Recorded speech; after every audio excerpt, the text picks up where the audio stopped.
The Ford X2000 was a concept car built by Tremulis and Bill Balla in 1957. Obviously, the car was never released. Andy Saunders decided to build a replica of the X2000 himself, and Kate Humble is meeting Andy to check out the car in this bit from Series 42. Enjoy! 50s America, the era of the killer tomato and the 50-foot woman, and when the Detroit motor companies were run by little green men. This was the age of the dream car, cars that could fly or float, cars that were powered by jet engines or had onboard nuclear reactors. Cars so silly they never made it past the concept stage, until a man from Dorset decided that the X2000 would be the perfect runaround.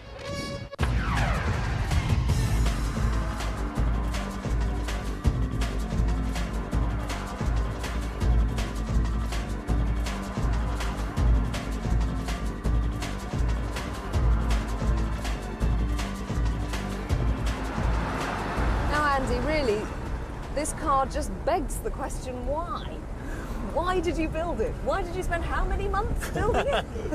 It took 10 months to build, and I built it because it seemed such a shame that the car had been designed and all that effort gone into making the clay models and everything else, and yet the vehicle was never built full size. And although it would have been possibly a bit far-fetched for Mrs. Smith to have on her drive as an everyday car, it seemed a shame that it wasn't built, and I just decided to set myself a challenge and see if I could replicate a dream car, which is, as far as I know, no one's ever done before.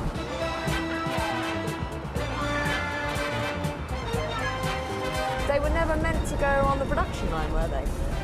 Not as such, not in their entirety. What they did, especially the big companies, Ford and General Motors, they designed some radical, for the majority of the time, radical vehicles, and if, say for instance, the public looked at this and out of 1,000 people, 900 people said, yes, we like the seats, or yes, we like the tail lights, then you would usually find that within a year or two of that design project being made, that was out there for the public to buy. That new model for the following year would include those details.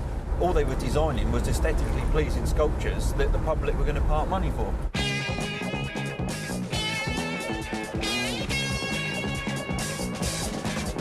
So this is just basically one big 3D jigsaw, isn't it? Yeah, I only had a photograph to go on, but basically that acted as the plan, and then it's a case of making what you're building look like the photograph if you're doing a replica. And presumably you can't just nip down to your local Ford dealer and say, I need a big coney thing like that. For a Ford X2000, no. So where do you start? The pods, they're made, they're steel. So you'd get somebody to make these up for you? You I made them, yeah. Yeah. Taillights are 59 Ford, from standard production 59 Ford. The rear windscreen, that's from a Jensen Interceptor. The seats are XJS. The dash panel itself, the speedometer's from a 61 Chrysler. The windscreen, I was looking for a screen for this to give it the same shape as the plans.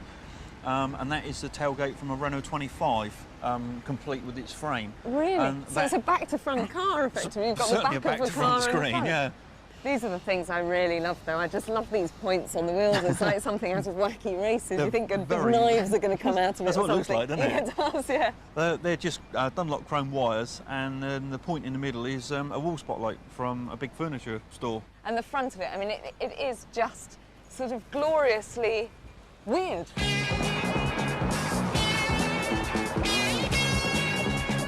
Of course, if we were in a 50s B movie, we'd have been kidnapped by aliens by now. You do realise that, don't you? Probably would have been, yes. I know.